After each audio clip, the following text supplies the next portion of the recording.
Yo, what is up guys, Ghost here, welcome back to another video. So another day, another bold statement from EA about how fantastic the next Battlefield game is going to be, Battlefield 2025, I'm going to call it at least, and I certainly hope that it's true. So there's been another EA earnings call, and for those of you who are unfamiliar with what that is, basically every 3 months EA will sit down with their investors, so companies that have a lot of money, large investment companies, big banks, etc., and they will try to assuage any of their fears that things are going awry within the company and basically say that it's all hunky-dory and we're going to make you lots of money. And they sort of go over their business plan, and usually Andrew Wilson, the CEO of EA, talks a little bit about Battlefield or the next Battlefield game. And this time around, he had some pretty interesting words. Guys, as a little reminder, don't forget to subscribe here to the channel if you are interested in the Battlefield franchise. I'm also going to be covering Delta Force Hawk Ops in a few days' time.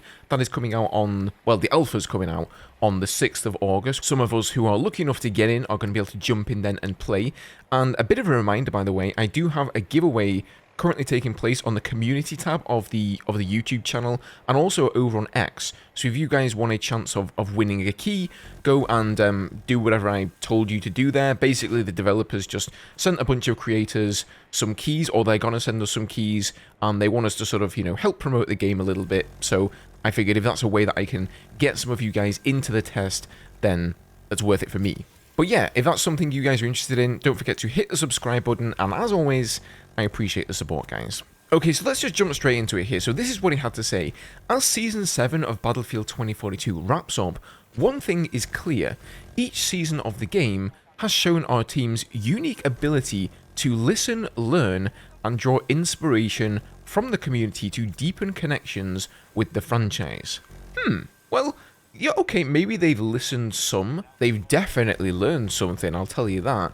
As for drawing inspiration from the community, I don't really know if that's necessarily true. He's kind of playing it off here as though they've met all of our wishes, and I do think DICE and EA deserve some credit, right? They have certainly listened to what the player base want in Battlefield 2042, more than they'd listened to us, unfortunately, before the game launched. Clearly, they didn't bother to pick anybody's brain then to make sure that it would be a successful Battlefield game. But right now, Battlefield 2042 is a pretty decent Battlefield game. It's not the best Battlefield game, but there are lots of people still playing it and enjoying it, so that's a good thing. And I sincerely hope, as we go into the future towards the next game, they really have learnt their lesson, like they say here, and they are ready to grow with the community. And they're actually going to develop and test the game with the community and be, you know, all ears for our critique and our criticisms. And preferably, you know, before the game launches even into beta. Okay, so he goes on here and he says, players continue to be passionate about the Battlefield series, which has surpassed over 25 million players over the last 12 months.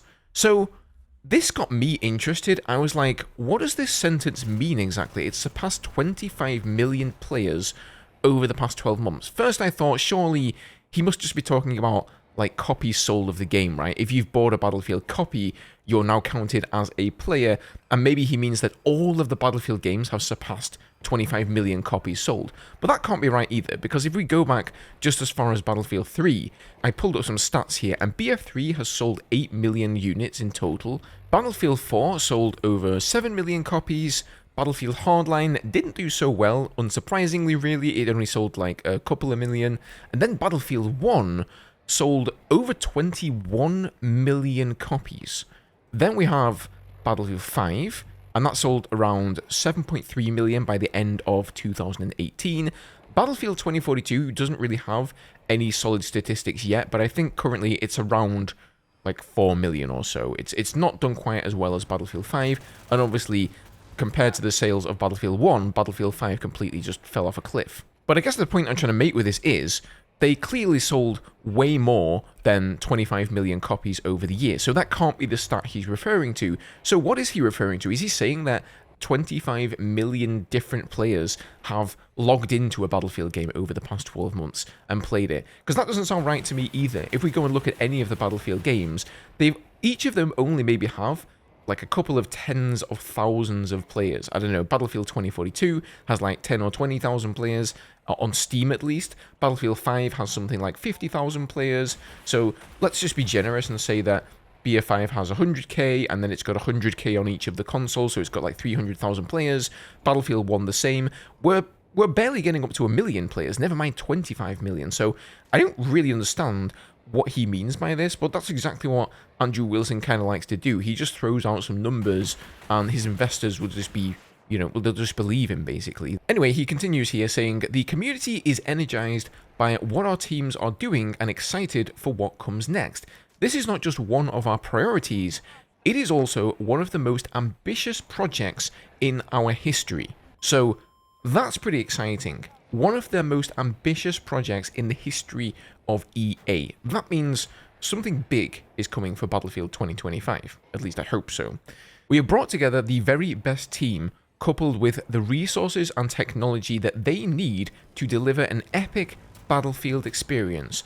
I'm excited about what is to come as we continue to make progress across our strategic priorities. And then he starts waffling on about EA Sports and football and stuff like that. But this is the important bit for me. He says, we have brought together the very best team, coupled with the resources and the technology that they need to deliver an epic Battlefield experience. Now, this is exactly one of the 3 things that can go wrong with the game, right? There's only really 3 things that can possibly go wrong to give us a terrible Battlefield game in 2025.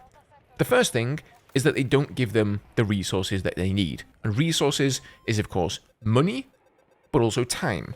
And that's, of course, something that went wrong with Battlefield 2042, clearly. They've also said they're going to give them the technology that they need, and that they have the very best team working on this game. So if they have the best team available, surely it's got to be a win, right? I just want you guys to remember all of these little things that Andrew Wilson said this on the 31st or the 30th of July, 2024. Putting it there in the video for you. Of course, outside of time, money, and just not having a good production team or a good development team, there is a 4th thing that can go wrong with the next Battlefield game, and that is that they don't listen to what the Battlefield fans want. If they make a game for a completely new community who aren't currently playing or enjoying Battlefield games, then that could also be disappointing for us, even if it is a slick and polished game that has gotten all of the time and the resources and it's well developed. You know, it's not going to make much of a difference if they just decide to basically turn it into a completely different game like a battle royale. But then I come back to his former statement where he said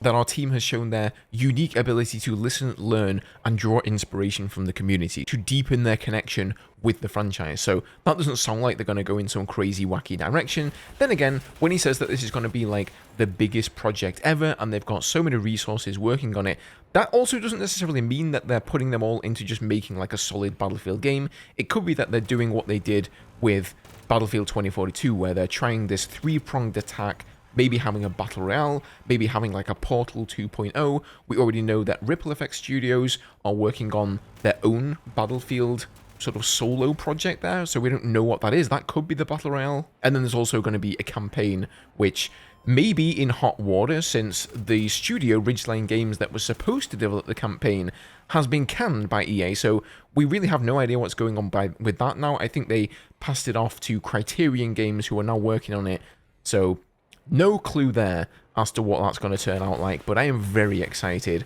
to see once we start getting some information about this in the future. Guys, as always, let me know what you think about Mr. Andrew Wilson's statement here. Are you excited for 2025? Are you apprehensive? Are you worried? Let me know down below in the comments. Have a good one, and I'll see you guys in the next video.